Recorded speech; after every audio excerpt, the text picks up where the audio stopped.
March 14th, 1943. The night air was thick with smoke and the distant echo of artillery, a constant reminder that the world had shifted into chaos. Dennis crouched in the shadows, his breath shallow, heart hammering, every sense stretched to its limits. The city around him was a war zone of its own making, streets littered with debris, windows shattered, and the faint, almost ghostly hum of enemies moving unseen in the dark. He had been tracking the observer for weeks, a figure that seemed to exist everywhere and nowhere at once, leaving traces that were always one step ahead, always taunting, always calculating. The observer wasn't just a person. They were a force, a puzzle wrapped in flesh, a reflection of every fear Dennis had tried to suppress. Every diary entry he had read, every suppressed intelligence report he had uncovered, all led to this night. Dennis moved with precision, feet barely making a sound on the broken pavement. Every shadow could conceal an enemy, every alley a trap. The city itself seemed alive, a sentient beast that watched him, tested him, measured his resolve. And then he saw it. A flicker of movement, a silhouette against the dim glow of a street lamp. The observer was here somewhere, and the chase was no longer theoretical. It was immediate. Time stretched, each second an eternity as Dennis calculated the risks. The observer had already anticipated countless steps, but Dennis felt a surge of clarity. He was no longer just a man running. He was a participant in a game far larger than himself, where every choice, every hesitation, every calculated risk could be the difference between life and death. The streets of the city, scarred and war-torn, became a stage, and both predator and prey danced in perfect, tense synchrony. And then the first contact. A shadow flickered past, too fast, too deliberate, a whisper of movement that sent a jolt through each his spine. The observer was near. The hunt had begun, and the rules were simple: survive, adapt, confront the reflection in the darkness, and uncover the truth buried beneath layers of strategy, fear, and inevitability. The boxcar rattled violently, its iron floor trembling beneath Gaertner's body. He pressed himself flat against the wood, the desert air slicing at his face as the train carved its way westward. He had escaped. But now came the harder question. Escaped to where? The United States was vast, too vast for a foreigner with broken English, no money, and an accent that betrayed every word he spoke. Yet as the wheels hammered out their rhythm, he repeated a single phrase to himself: I must vanish into the very country that defeated me. He thought of the other prisoners back at Camp Deming. Many had long since surrendered to their fate, resigned to waiting until the American trucks carried them back to the ruins of Europe. Some were dreamers, convinced Germany would rise again from the ashes. But Georg Gaertner had no such illusions. He had seen the fire-bombed ruins of Hamburg, had marched through Italy under skies black with Allied planes, had buried friends in shallow graves. There would be no revival, no return to glory. For men like him, stateless soldiers from provinces stolen by the Soviets, Germany itself had died. The fatherland was no longer theirs. As the desert stretched endlessly around him, he considered the irony. He was not escaping into enemy territory, he was escaping into safety. America was the land of food, of work, of endless space. He had spent 3 years inside its fences, watching its citizens from a distance, studying their habits. In the mess hall, he had learned the slang of GIs. On work details, he had seen ordinary Americans laugh and sweat, farmers and shopkeepers, boys not so different from him. And yet he remained invisible, always behind wire, always the enemy. Now, for the first time, he breathed the same free air as they did. But freedom carried a shadow. He could never reveal his name, never write to family, never trust the authorities. Eyes of court, he would be dragged back into captivity, and when peace officially ended, deported eastward into Soviet-controlled territory. For a German soldier from Silesia, that meant prison camps, forced labor, perhaps death. The train roared on into the night. He thought of the stories whispered among POWs, rumours of men who had fled but were captured weeks later, betrayed by accents, by hunger, by carelessness. He clenched his fists. That would not be him. He would adapt, camouflage himself among the very people who once called him their enemy. In that moment, a decision hardened in his mind. From this night forward, Georg Gaertner no longer existed. Morning bled into the desert, painting the horizon with bands of orange and violet. Gaertner clung to the rattling freight car as the train slowed near a cluster of low buildings, a town whose name he did not yet know. Hunger gnawed at him, sharp and insistent. In the camp he had cursed the monotony of rations, but now he longed for even the dry crusts of bread he once tossed aside. He slid down from the car, boots crunching in the sand, and pulled his cap low. This was his first step on free soil, and every nerve screamed with danger. The streets were quiet. A few trucks rumbled past, farmers heading to market. He kept his head down, imitating the tired shuffle of a labourer. For years he had studied American gestures, the casual wave, the loose stride, the habit of looking past strangers without acknowledgement. To survive, he had to become invisible, a shadow moving among men who believed they knew everyone in their town. But invisibility was only one problem. His accent was another. He tested English words under his breath. Work. Hungry. Yes, sir. He flattened vowels, clipped consonants, trying to mimic the way guards had spoken. Any slip, any harsh guttural R, could mark him as foreign. And in 1945, America, with victory fresh and wounds still raw, a German voice was not just suspicious, it was dangerous. By midday he had drifted beyond the town's edge, following a dirt road into open country. The land rolled with fields and scrub, punctuated by wooden fences and barns. In the distance, a man worked a plough behind a horse. Gaertner paused, heart pounding. This was his chance. Americans respected hard work. He had heard it said 1,000 times. Perhaps here, among the farms, he could exchange sweat for food, labour for shelter. He approached slowly, raising a hand in what he hoped looked like a greeting, not a plea. The farmer straightened, wiping his brow, eyes inert, arrowing at the stranger's dusty clothes. "You looking for work?" the man asked, voice cautious but not unkind. Gaertner nodded quickly. "Yes, work. Strong. Work hard." Each word felt clumsy, like stones in his mouth. The farmer studied him, then shrugged. "Grab that shovel, stranger. Let's see what you can do." Relief surged through Gaertner. For now, questions were postponed. For now, hunger could be silenced. Yet, as he bent to the soil, sweat running into his eyes, he knew this was only the beginning. Every handshake, every glance, every word from here on carried a risk. To survive, he would have to become not just a worker, but an American. The days blurred into sweat, soil, and silence. From sunrise to dusk, Gaertner bent his back beneath the American sun, driving fence posts, hauling sacks of grain, repairing tools with the instinct of a man who had grown up fixing what war had not yet destroyed. The farmer, a wiry man named Johnson, spoke little, but his silence carried neither suspicion nor kindness. It was simply the language of labour. For Georg, it was a blessing. The fewer words exchanged, the fewer chances to reveal the truth buried in his voice. At night, he slept in the hayloft, the smell of horses thick in his nostrils, the scratch of straw against his skin.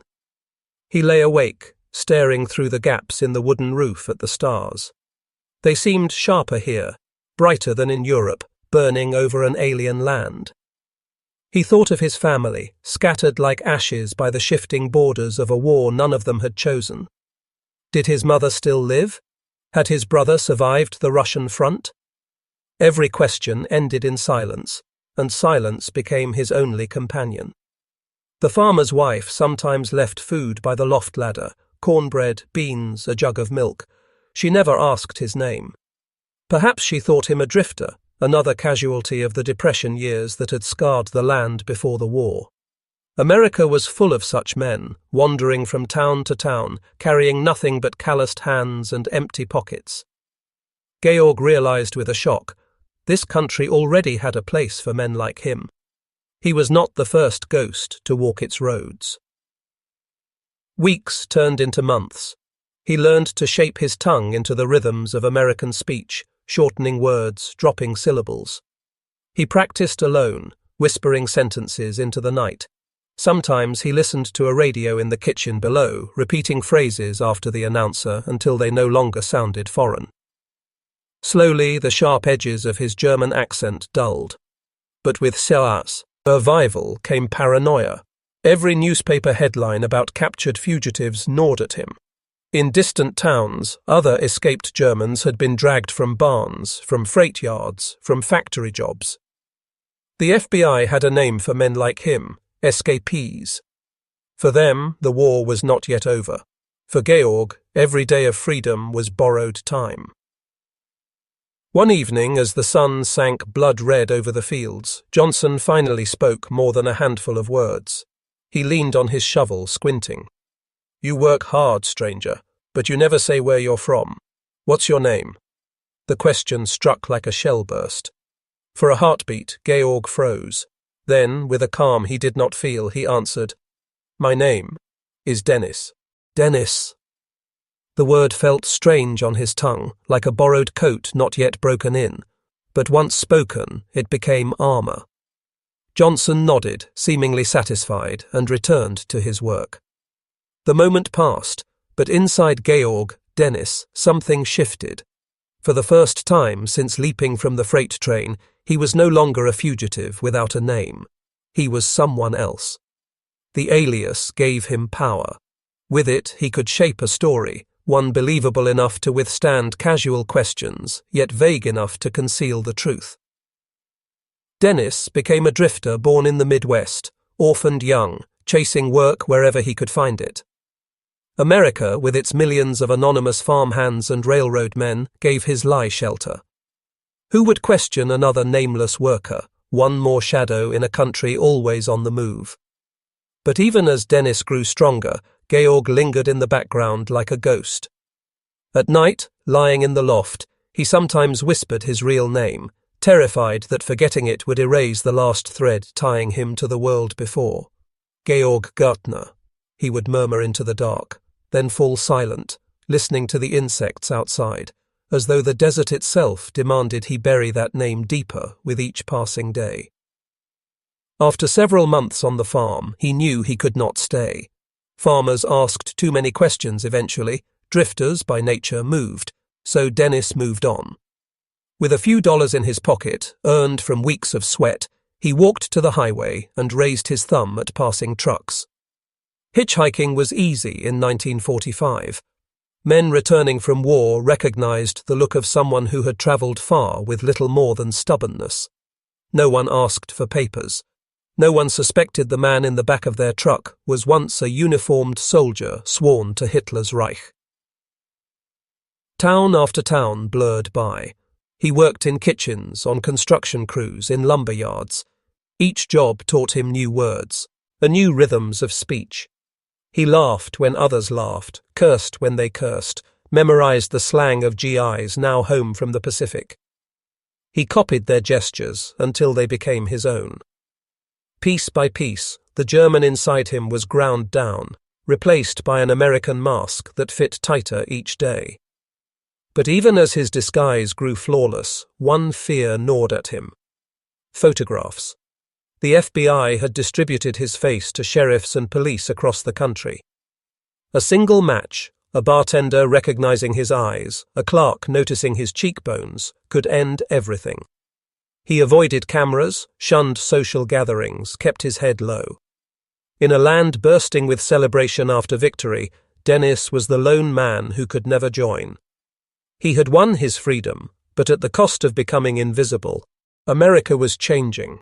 The war was over, but the machinery of its aftermath roared forward. Factories converted to peacetime production, highways stretched like silver ribbons across the continent, and soldiers returned to families who had waited, prayed, and rebuilt in their absence. Dennis moved quietly among all this progress, invisible yet acutely aware of the jubilation surrounding him. Every victory parade, every fireworks-lit night, reminded him of a world from which he was forever apart. He found work at a small manufacturing plant in the Midwest, assembling engines alongside men whose laughter carried the residue of battle. They spoke of campaigns in Europe and the Pacific, of medals earned and friends lost. Dennis nodded politely, occasionally sharing vague stories of service, careful never to specify which uniform he had worn. Each nod, each careful lie, became a thread holding him in place, a bridge to normalcy he feared might snap at any moment. Evenings were the hardest. Alone in a rented room above a quiet diner, he watched the lives of others unfold through windows and passing conversations. Families eating together, couples strolling arm in arm, children chasing fireflies. It was as if he stood outside a film he could never enter. He longed for connection, yet the truth of his past made every bond perilous. One slip of the tongue, one misremembered phrase could unravel everything. Dennis's routine became ritual. Work by day, solitude by night, long walks along dusty roads where the wind carried the scent of cornfields and gasoline. He read newspapers, studied maps, absorbed American culture like a student desperate to pass a test he could never fail. With each passing year, his accent softened, his gestures became natural, and the man he once was, Georg Gaertner, slipped further into myth. Even he began to doubt that Georg had ever existed, that the Eltot, if before Dennis was real. But shadows persisted. Letters arrived from friends who had survived Europe, some sent by old comrades, others by strangers who had traced the few records that remained. Each envelope was a small explosion of panic. He did not open them in public. He did not open them alone. They were left untouched, reminders that the past was never fully gone, merely dormant. Even in the heart of a country that had not been his enemy, he could not outrun it. Then came the whispers, rumours of a fugitive Nazi still at large, stories circulating in police precincts and among curious townsfolk. Each mention of the name Gaertner made Dennis's chest tighten, his hands tremble. He realised that the freedom he had fought for was fragile. He could live as Dennis, work as Dennis, even love as Dennis, but the spectre of Georg lingered in the corners of every room, the back of every alley, waiting for one misstep to claim him. And yet, despite fear, Dennis pressed on. He learned the rhythm of survival in peacetime as rigorously as he had in wartime. Each day was an exercise in blending, in becoming ordinary in a world eager for heroes, but blind to the men who had reinvented themselves to survive. He was no longer soldier, no longer fugitive. He was Dennis. But deep down he understood that survival had a price, and that the world he had chosen to inhabit was a stage where the past could still appear, uninvited at any moment. It was a humid summer evening when the world Dennis had so carefully built threatened to collapse. The local police department had received a tip, a vague mention of a man who might have been living under a false identity for decades. Nothing concrete, nothing official, but enough to ignite suspicion. Dennis felt the first real tremor of panic in years. He could almost hear the echo of boots on cobblestones from long ago, the sharp command of officers barking orders in a language he had hoped never to hear again. That night he avoided his usual streets, taking circuitous routes home, listening to the sound of his own footsteps like a man tracking a predator. Every shadow seemed to harbour intent. Every whisper of wind felt like someone calling out his name. He locked doors behind him, checked windows, even avoided the lights in his apartment, as if darkness itself could shield him from discovery. The careful rhythm of his life now felt dangerously exposed. Dennis thought of the letters again. What if someone had traced them, pieced together fragments of a past he had buried so thoroughly? He had always assumed anonymity would protect him, that the quiet obscurity of the American Midwest was a perfect camouflage. But now he realized that even the most hidden lives are subject to chance, to rumors, to the persistence of memory.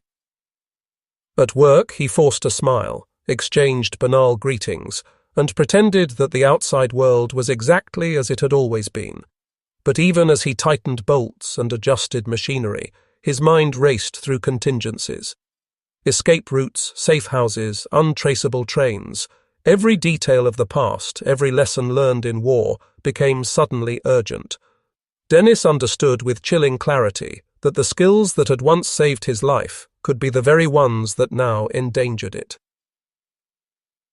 Sleep came fitfully, haunted by half-formed images of uniformed men. At his door. Dreams merged the streets of Berlin with the cornfields of America. The past and present collided, leaving him disoriented upon waking. He knew he could not show fear, could not reveal the slightest hint that the old Georg Gaertner was still very much alive beneath the surface. Every conversation, every glance had to be measured, calculated, rehearsed. One slip could undo decades of careful survival. And yet, amid the terror, a strange determination hardened within him. Survival had always required adaptation, and now adaptation demanded courage. If he could navigate the suspicions of a few curious lawmen, evade the memory hunters who trailed whispers across the country, then he could live. More than live, he could continue the life he had painstakingly forged. But the balance was delicate. One wrong move, one accidental recognition could shatter it all, and Dennis understood that he was dancing on the edge of a knife, the sharp steel of history waiting for a single misstep. The following morning, Dennis walked into the small cafe near his apartment, trying to appear casual, blending into the rhythm of a world that had no idea who he truly was. He ordered black coffee and a pastry, scanning the room with a careful, practiced eye. That's when he noticed her, a woman at a corner table, her notebook open, scribbling rapidly, oblivious to the rest of the room. She wasn't looking at him, and yet something about the way she observed people, the intensity in her gaze, made his stomach tighten. Dennis felt a shiver run down his spine. She was the kind who noticed the small things, the kind who could accidentally uncover secrets better left buried. He sipped his coffee, pretending to read a newspaper, but he couldn't shake the feeling that she might somehow pierce the carefully constructed armor of his anonymity. His instincts screamed caution. Years of hiding had taught him that even a fleeting glance, an idle question, could unravel decades of secrecy. The woman looked up, and their eyes met for just a fraction of a second. Dennis's heart skipped. Something about her gaze felt too knowing, too precise, like she could see more than she should. He quickly turned his attention back to his paper, pretending to be engrossed. But the seed of unease had been planted. He watched as she paused in her writing, glanced around the room, and then returned to her work, as if considering something far beyond the cafe's walls. Dennis left shortly after, taking a detour through narrow alleys to avoid the main street. His mind was a whirlwind of scenarios. Who was she? A journalist? An academic? Or someone who, by accident, had stumbled upon the right fragment of the past? He thought about every encounter, every smile, every casual remark he'd made in public. Could one of them have been enough to alert her? He couldn't know. Uncertainty gnawed at him like a predator at bone. By the time he reached his apartment, he felt the walls closing in. Dennis realized that he could no longer live purely in the shadows. He had to anticipate, to manipulate, to think several steps ahead of anyone who might stumble into his carefully curated existence. The past wasn't just a memory, it was a force, alive and insistent, threatening to reclaim him if he faltered even once. That night, Dennis sat by his window, staring at the quiet streets below. The woman's presence lingered in his mind, an invisible ripple across the calm surface of his life. He understood that survival now required more than concealment. It required action, strategy, and perhaps a willingness to confront ghosts he had hoped would remain silent forever. The delicate balance of decades teetered on the edge of exposure, and Dennis knew that the next few days would determine whether his life remained his own, or became a story written by others, dictated by shadows and secrets beyond his control. The next morning, Dennis awoke to the faint sound of footsteps outside his apartment. At first, he dismissed it. Urban streets were alive with the usual bustle. But then came the unmistakable rhythm. Deliberate, measured, different from ordinary passers-by. He froze, listening, every muscle taut. Someone was out there, and they weren't merely passing by. He moved to the window, pulling aside the curtain just enough to peer without being seen. A man, mid-30s, dark coat, hands buried in pockets, lingered across the street. His gaze was steady, scanning the buildings with the kind of patience that suggested purpose rather than accident. Dennis's heart rate surged. Every training, every instinct from years of evasion screamed, threat. Dennis retreated from the window, his mind calculating options, exits, contingencies. He couldn't confront this man, not yet. Revealing awareness could provoke the exact outcome he had spent a lifetime avoiding. Instead, he buried himself in routine, the act of normalcy, a shield against the tension curling through his chest. He went through his motions, coffee, news, emails, but every sound, every shadow seemed amplified, coded with hidden danger. By noon, the footsteps returned, closer now, circling the building. Dennis realized the person wasn't alone in their observation. Someone had learned his patterns. Every precaution he had taken for decades, the false trails, the dead ends, the aliases, was no longer enough. He felt a chill creep along his spine.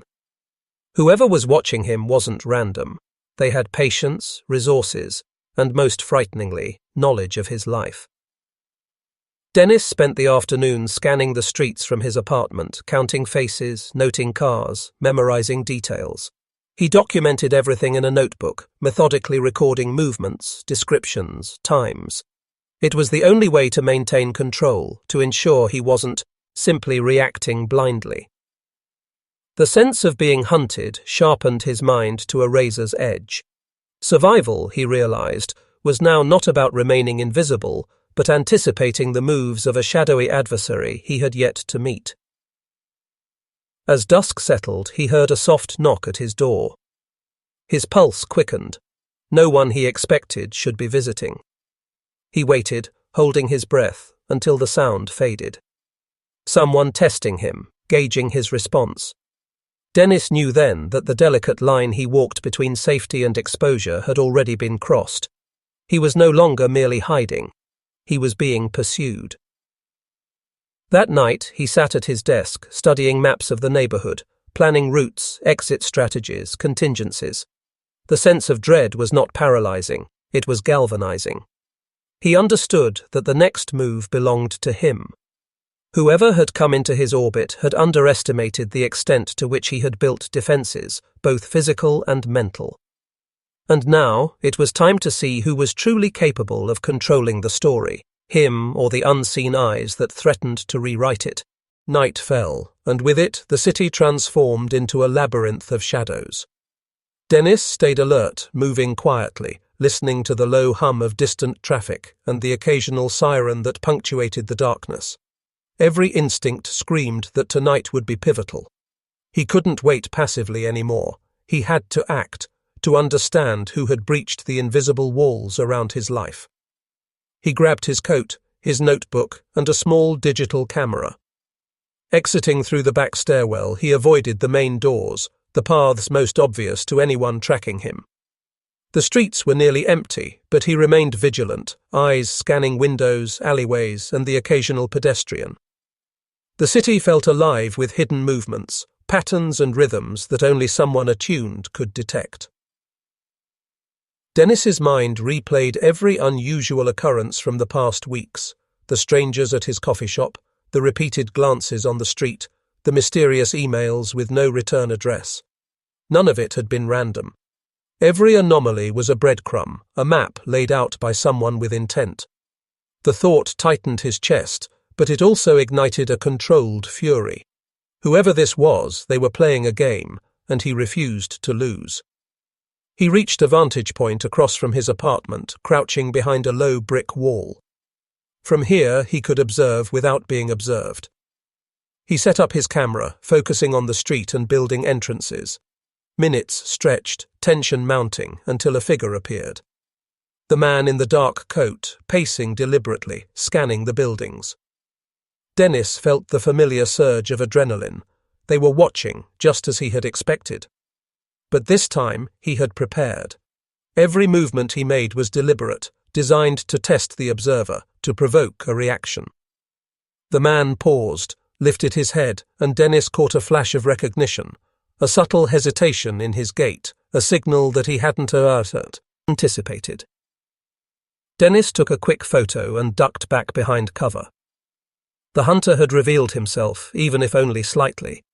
The knowledge gave Dennis a fleeting sense of power. The balance had shifted, even if only by a fraction. Then a second figure appeared, emerging from a side street. Dennis's heart sank. It wasn't just one person. Whoever was pursuing him had resources, patience, and coordination. They were organized. He could feel the complexity of the web tightening around him, yet he also understood the opportunity it presented. Observation had become leverage. Every action, every misstep by them could be recorded, analyzed, and used. By midnight, Dennis returned to his apartment with the evidence. He reviewed the photos, cross-referenced times, patterns, and distances. Whoever was watching him hadn't anticipated this level of preparedness. And that was his advantage. The game had changed. He was no longer merely reacting, he was strategizing, setting the stage for the first confrontation. In the quiet of his apartment, he began plotting the next steps, aware that each decision carried weight, and that tonight the shadows of pursuit had become the battlefield of intellect and instinct. Dawn arrived like a thin blade of light cutting through the darkness, and Dennis was already awake, hunched over his makeshift command center. His apartment, once a refuge, now resembled a war room, maps, photographs, and notes sprawled across the table. Each line connected events, people, and movements, creating a network that hinted at something far larger than a single stalker. Whoever was after him wasn't just opportunistic. They were precise, patient, and calculating. Dennis reviewed the surveillance footage from the previous night. The first man had been predictable, methodical, but the second figure had introduced a variable he hadn't accounted for. Their movements were synchronized, suggesting communication, perhaps even technology Dennis didn't yet understand. He felt a twinge of fear, but it was tempered by focus. Fear could cloud judgment. Observation sharpened it. He made a plan. If they wanted a game of observation, he would give them a game, but one where he controlled the rules. He set up multiple cameras along alternate routes he might take today, rigged small sensors on doors and windows, and even left false trails that led to empty corridors. Every step, every action would be calculated, designed to bait and mislead. Dennis understood that knowledge equaled power, and tonight he would begin to reclaim it. By midday, he ventured out under the guise of normality, a casual pedestrian with nothing to hide. Yet every glance he took, every turn of his head, was deliberate.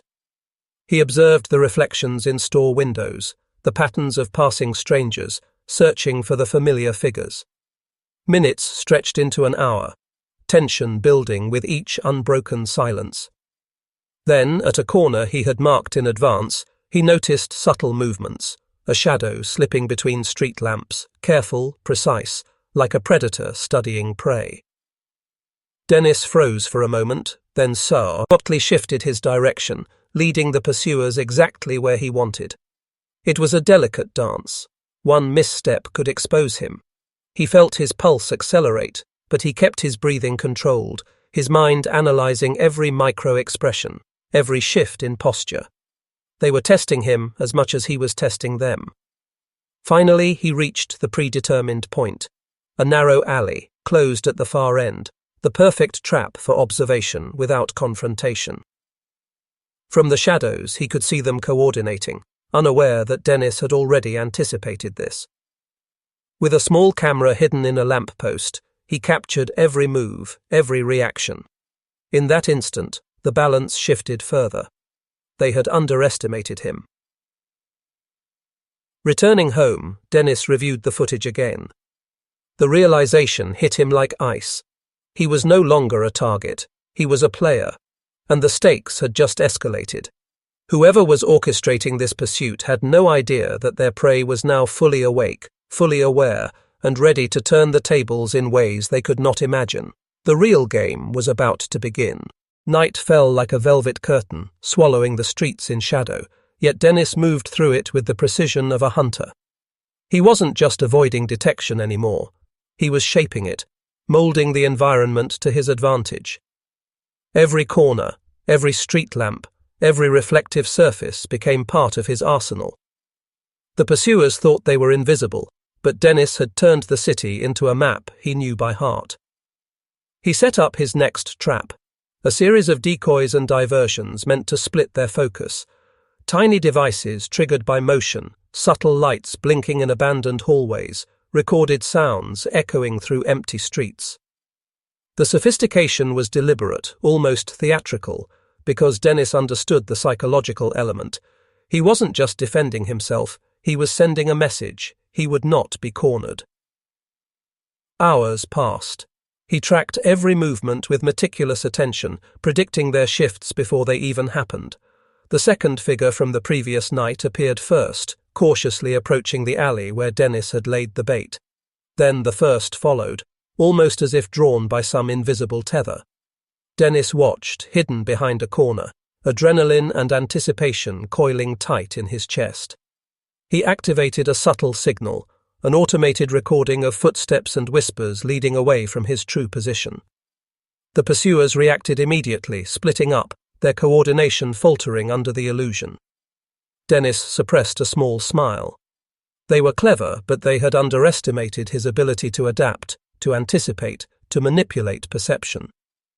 Then he noticed a detail he hadn't expected. A third presence, silent, hovering at the periphery. Whoever it was, they had been observing all along, waiting for the right moment. This discovery changed everything.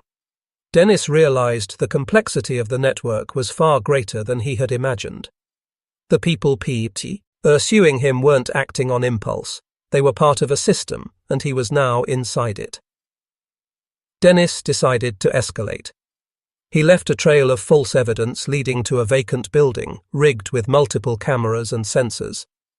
Every movement, every response, every decision by his hunters would be recorded, creating a dossier that could reveal their identities, their methods, and their purpose. He was collecting intelligence now, turning fear into strategy. As he retreated into the shadows, Dennis felt the first twinge of something he hadn't experienced in weeks: control.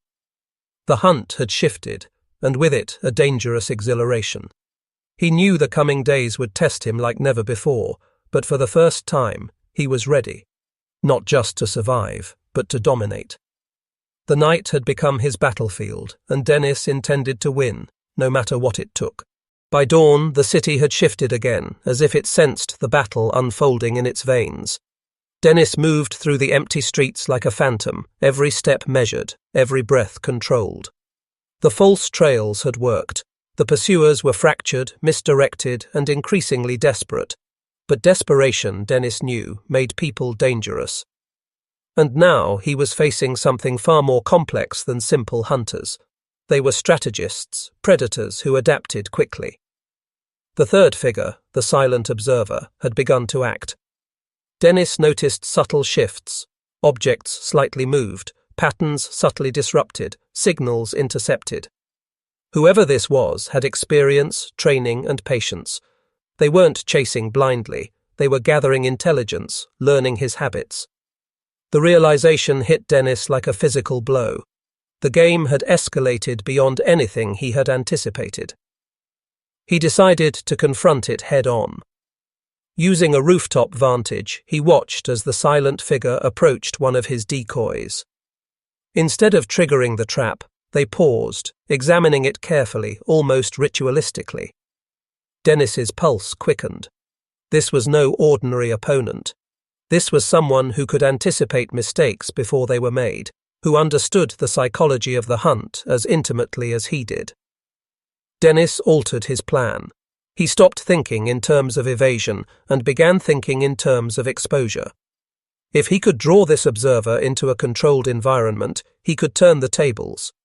He created a lure, a narrow alley, walls lined with reflective surfaces, and subtle triggers that would isolate the target without revealing his own position.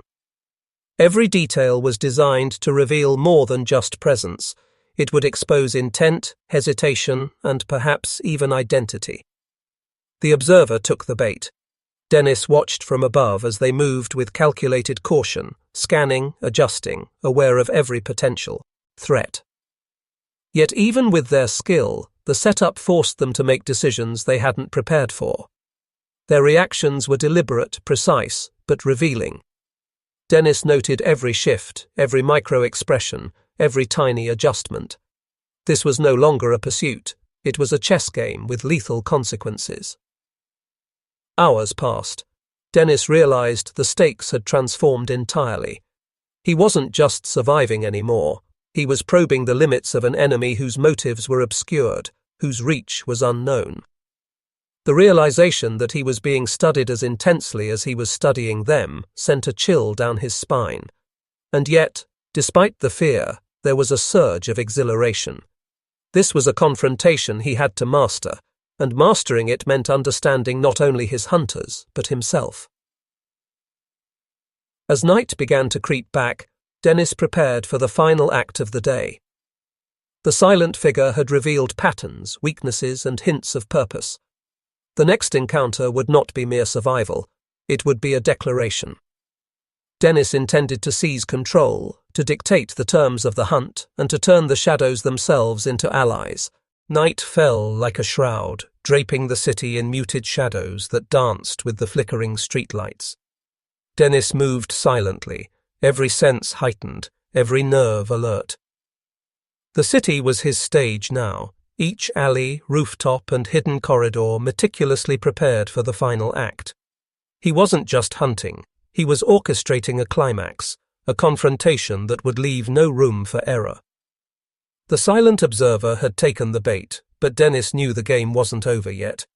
Observing patterns and analyzing behavior were only half the battle. To win, he had to force them into a situation where instinct would override calculation, where the carefully constructed exterior would crumble under pressure. Every trap, every decoy, every shadow was part of a psychological web designed to unbalance the hunter who had so far remained untouchable. Dennis descended into the alley he had prepared, a narrow corridor lined with mirrors and subtle obstacles that distorted perception. He could hear the faintest shift behind him, the calculated step of his adversary, the softest exhale, the brush of fabric against brick. The observer moved with precision, but the maze was designed to reveal more than location. It was designed to reveal intent. Dennis could see it in micro-reactions, in subtle hesitations that betrayed confidence, hiding fear. The first trap triggered, a hidden noise, a fleeting shadow reflected in multiple angles, and the observer flinched. A small victory, but significant. Dennis advanced, forcing the opponent deeper into the maze. Each movement was a calculated rhythm, a push and pull of control. He realized that this hunt had become more than survival. It was a test of dominance, a battle for narrative itself. The city was both weapon and witness. Then the confrontation was inevitable. Around a corner, the observer finally emerged, face obscured but posture defiant. There was a moment, split second, electric, where predator met predator, and the balance of power teetered on a knife's edge. Dennis studied them, noting every nuance, every flicker of emotion, every involuntary twitch. This wasn't just an opponent. This was a mirror, reflecting his own instincts, fears, and cunning back at him. The alley became a stage of tension, every shadow a potential threat, every sound amplified in the stillness. Dennis had learned patience, observation, and adaptability, but so had the observer. The next move would define not only the outcome of this hunt, but the very rules by which it was played. One misstep, one misjudgment could be fatal. And in that tension, in that precarious balance, Dennis felt a strange exhilaration. The clarity of purpose that comes only when life and death are inseparable from strategy, when the ultimate confrontation is no longer hypothetical, but imminent. As the two predators circled each other, calculating, waiting, testing, the city seemed to hold its breath. And in that silence, Dennis realized something terrifying and thrilling. The hunt was never about catching the other. It was about becoming the hunter no one could predict, no one could outmaneuver, and no one could escape. The moment came without warning. Dennis made the slightest shift, a calculated step into a corridor that seemed empty, yet every fibre of his being screamed that it wasn't. The observer reacted, but not predictably. There was a hesitation, a subtle stutter in their movement, like a shadow caught in a sudden light. And then the trap sprang. A hidden mechanism released a cascade of mirrors, bending the narrow alley into a hall of illusions. Dennis's mind raced, passing reflections, differentiating reality from deception. The observer vanished from sight, replaced by a dozen phantom images that moved with impossible synchrony. Every instinct Dennis had honed in months of stalking and evading now fired at once, analyzing, predicting, recalculating. And then he saw it. In one brief reflection, fleeting as a heartbeat, the face. Not masked, not hidden. Something familiar. Recognition struck him with the force of a hammer. The observer wasn't a stranger. They had been inside the game longer than he realized, someone who knew his habits, his strategies, his psyche.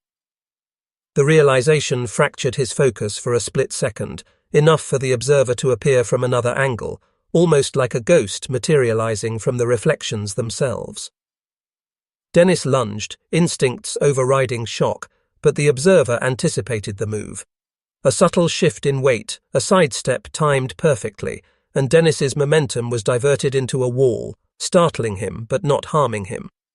The first exchange of physicality in this mental chess match had arrived, and it was brutal in its elegance. Every movement, every step, was a test of calculation and reaction. There was no room for error, no margin for hesitation. "You've learned well," the observer's voice echoed low and steady, a mirror to Dennis's own tone. "But learning isn't enough. You've predicted patterns, but patterns aren't people. And I am not predictable." The words cut through the tension, confirming what Dennis had glimpsed in that brief reflection. The hunter and the hunted were now equals, locked in a duel of intellect and instinct. Dennis's mind raced, piecing together possibilities, analyzing the new equation.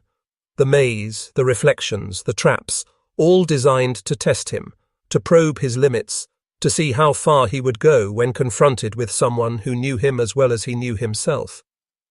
And as the alley constricted around them, a feeling of exhilarating danger surged through Dennis. The hunt had evolved. It was no longer about strategy or survival, it was about identity, revelation, and the raw collision of two forces too similar to separate, too powerful to ignore. Every sound was magnified, a breath, a shuffle, the scrape of fabric against brick. Dennis realized that the observer had forced the first true confrontation not through aggression, but through psychological mastery. And in that instant he knew. The hunter's greatest weapon was no longer preparation or cunning. It was the ability to face oneself reflected back with perfect clarity, and survive the revelation.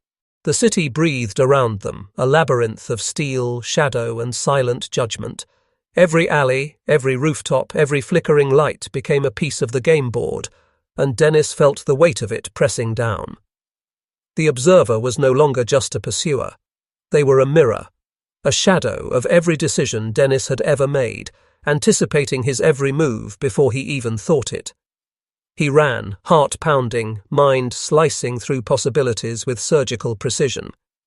But this wasn't a chase anymore. It was an understanding, a conversation spoken in footfalls and glances, in the tension between predator and prey. The observer matched him at every turn, sometimes ahead, sometimes behind, always present, always testing, always pushing. Each step revealed something new, not just about the observer, but about himself. The limits of his endurance, the edge of his intuition, the boundaries of fear and control. And then came the final challenge. A bridge spanning the dark river, cables swaying in the night wind, gaps that threatened a deadly misstep. The observer halted, waiting. Dennis slowed, taking in the impossible balance required to cross safely. There was no room for misjudgment, no room for hesitation. They both understood. This was it. One misstep, one lapse, and the game would end, not with strategy or cunning, but with finality. Dennis moved first, footstep after footstep, muscles coiled and tense. Behind him, the observer mirrored each movement, a ghostly twin navigating the same perilous path. Midway, Dennis felt the surge, the adrenaline, the clarity, the pure exhilaration of confronting the reflection of himself embodied in another.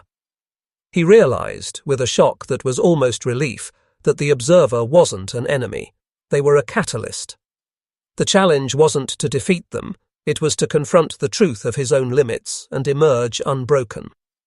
Step by step, inch by inch, they reached the far side together, breath heaving, hearts hammering, the silence between them louder than any shout.